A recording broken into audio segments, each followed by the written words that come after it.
আসসালামু আলাইকুম ওয়া রাহমাতুল্লাহ। সবাই কেমন আছেন? আশা করছি সবাই ভালো আছেন। আজকে এই টিউটোরিয়ালে যে বিষয়ে কথা বলবো তা প্রতিটি প্রাথমিক বিদ্যালয়ের শিক্ষকেরই জানা অতি জরুরি।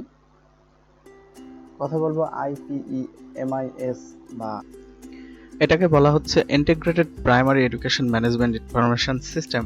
অর্থাৎ এই সিস্টেমের মধ্যে আপনি আপনার স্কুলের যাবতীয় তথ্য এখানে সমন্বিত অবস্থায় পাবেন। যে কোনো তথ্যের জন্য আপনাকে প্রয়োজনীয় ফাইল কাগজপত্র অত ঘাটাঘাটি করতে হবে না, এক জায়গায় আপনি আপনার সব তথ্য পেয়ে যাবেন।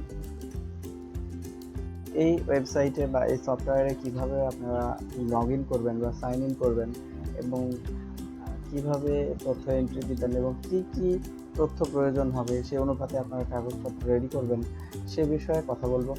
তো ভিডিওটি আপনাদের সবারই কাজে লাগবে আশা করছি, দেখতে থাকুন। তো আসুন কথা না বাড়িয়ে শুরু করি।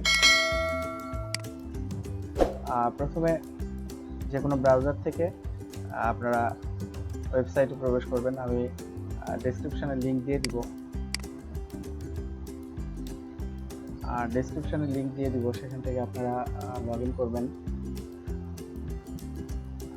আবার সরাসরি আপনারা ডিপি ওয়েবসাইট থেকেও যুক্ত হতে পারেন। ডিপি ওয়েবসাইটে একটা নতুন লিংক যুক্ত করা হয়েছে, আমি সেটিও দেখিয়ে দিচ্ছি। এখানে ক্লিক ইউর ডিজায়ার IPEMIS, এখানে ক্লিক করলে আপনারা সরাসরি সেই সাইটে চলে যাবেন। সেই সাইটে আসলে এরকম দেখতে পাবেন, সেখানে ইমেল বা ফোন নাম্বার এবং পাসওয়ার্ড দিয়ে সাইন ইন করতে বলা আছে। কিন্তু সাইন ইন প্রথমে কিভাবে করবেন? যারা সাইন ইন করেননি এ পর্যন্ত তারা শুরুতেই আপনারা আপনাদের মোবাইল নাম্বারটি দিয়ে দিবেন। আমি আমার মোবাইল নাম্বারটি দিয়ে দিচ্ছি। এরপরে আপনারা যে কাজটি করবেন, প্রথম পাসওয়ার্ড হিসেবে আপনাদেরকে 6টি শূন্য দিয়ে দিতে হবে। 1 2 3 4 5 6। এরপরে যদি আপনারা সাইন ইন করেন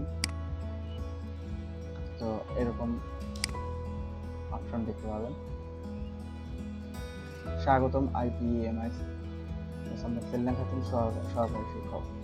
এরপরে আপনি যদি শুরু করুন, এটাতে ক্লিক দেন।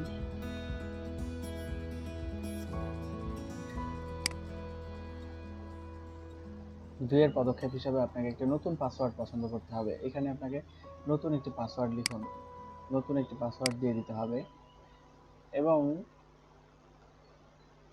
পাসওয়ার্ড নিশ্চিত করতে হবে। একই পাসওয়ার্ড আপনাকে দিয়ে দিতে হবে এবং পাসওয়ার্ড নিশ্চিত করতে হবে। পাসওয়ার্ডের জন্য কতগুলো নির্দেশনা রয়েছে।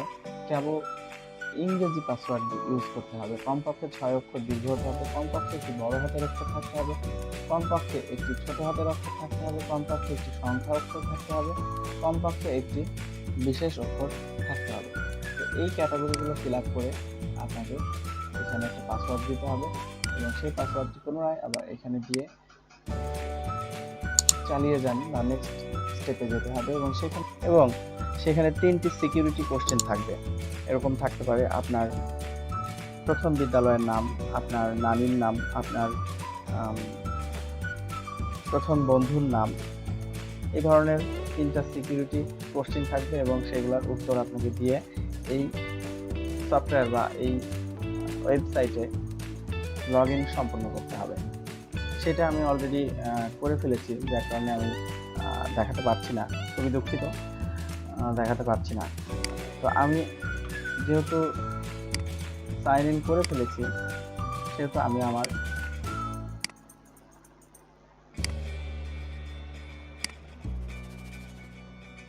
প্রোফাইলে আপনাদের দেখানোর চেষ্টা করব এখানে কি কি তথ্য প্রয়োজন হবে।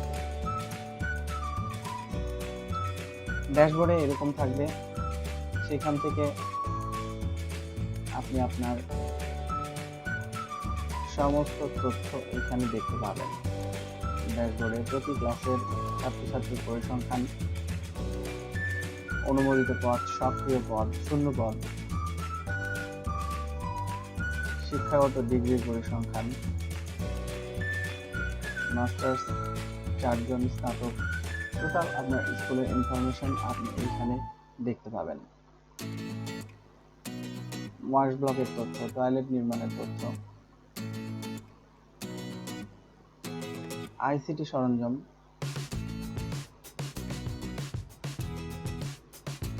ইন্টারেক্টিভ হোয়াইট বোর্ড, ল্যাপটপ 2টা, মডেম 1টা, ক্লাসরুম মাল্টিমিডিয়া এগুলো নেই। যাবতীয় তথ্য আপনি এখানে দেখতে পাবেন। এরপরে যদি শিক্ষকের তালিকাতে যাই, সেখানে আপনারা শিক্ষকের তালিকা মোবাইল নাম্বার সহ দেখতে পাবেন।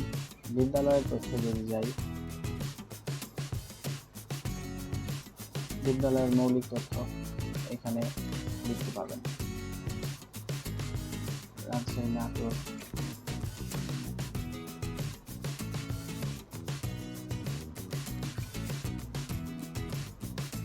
রেড মার্ক দেওয়া সবকিছু দেখতে পাবেন।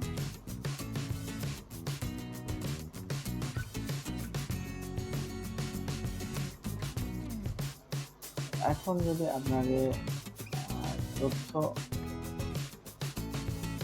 আপডেটে যেতে হবে, আপনি আপনার তথ্য আপডেট করবেন, সেক্ষেত্রে আপনি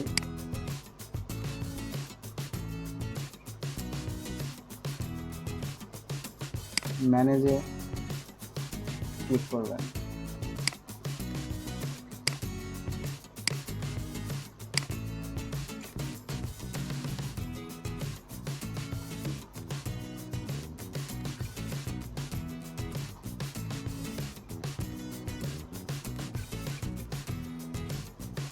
এখান থেকে সব ধরনের তথ্য আপনি হালফিল করতে পারবেন।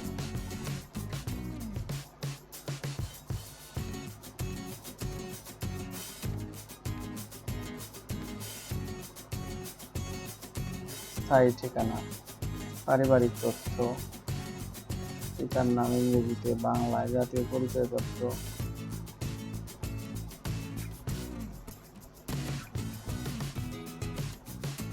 সমগ্র তথ্য আপনি হালফিল করতে পারবেন।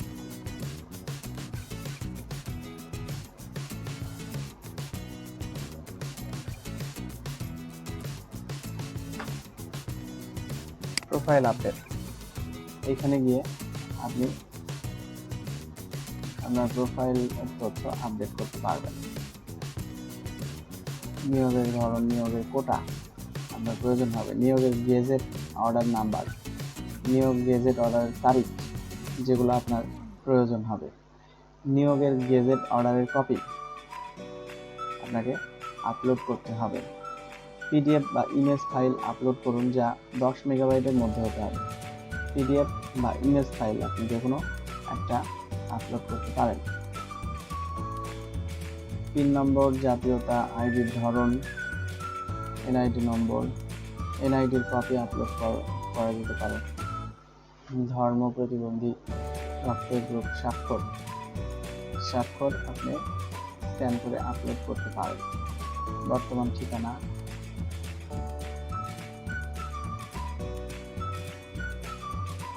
বিভাগ, জেলা, পারিবারিক তথ্য যেগুলো দেখালাম সবগুলোই আপনি এখান থেকে একটি সন্তানের তথ্য দিন, আপনার সন্তানের তথ্য আপনি এখান থেকে আপডেট দিতে পারবেন। সার্টিফিকেটের কপি, সার্টিফিকেটের সবগুলো কপি আপনি এখান থেকে শিক্ষাগত যোগ্যতা তথ্য 1, তথ্য 2, তথ্য 3, 4 সব তথ্য যোগ করুন অপশন আছে, আপনারা এখান থেকে দিতে পারবেন। এরপরে পদবি, বিশেষত্ব, আমি আসলে এত বিস্তারিত দেখাচ্ছি যে আপনাদের এগুলো তথ্য দিতে গেলে কি কি ধরনের কাগজপত্রের প্রয়োজন হবে। ইতিমধ্যে আপনারা দেখেছেন যে অর্ডার নাম্বারের গেজেট নাম্বার সহ সেই কাগজটা আপনাদের প্রয়োজন হবে তথ্য আপডেট দিতে গেলে। পদবি, বিশেষত্ব, যোগদানের তারিখ, পোস্টিংয়ের ধরন, সরাসরি নিয়োগপ্রাপ্ত, পোস্টিংয়ের গেজেট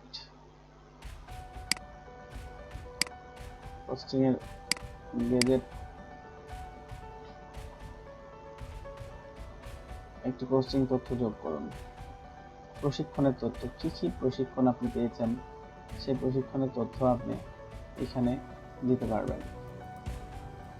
বিষয়ভিত্তিক কি কি তথ্য আপনার রয়েছে, প্রশিক্ষণের বিবরণ, প্রাথমিক প্রশিক্ষণ শুরু হওয়ার তারিখ 4/5/16, 18/5/16 আমি গ্রহণ করেছি।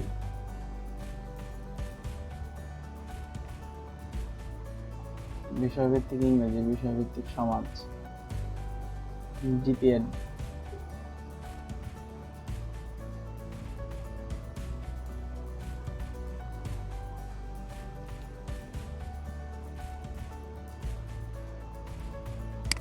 পরবর্তী ধাপ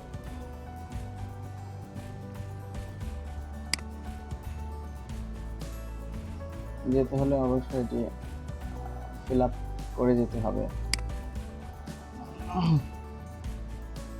ফিল আপ না করে আমি যেতে পারবো না।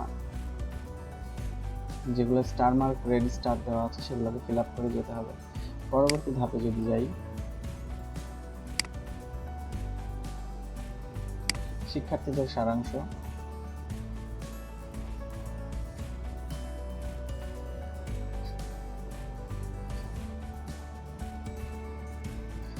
বুঝতে পারছেন যে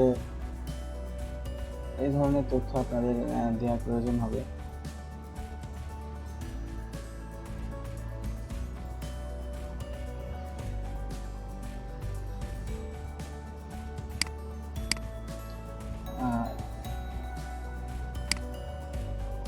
আরো বিস্তারিত আমি ভিডিও আপনাদের দিয়ে দিব। আরো কি ধরনের তথ্য প্রয়োজন হবে আমি IPEMIS 1 এবং পার্ট 2 এভাবে সেকেন্ড পার্ট আপনাদের জন্য নিয়ে আসবো, কি কি তথ্যের প্রয়োজন হবে। তো আশা করছি আপনারা পরের আরো ডিটেলস ভিডিওটি দেখবেন। ধন্যবাদ।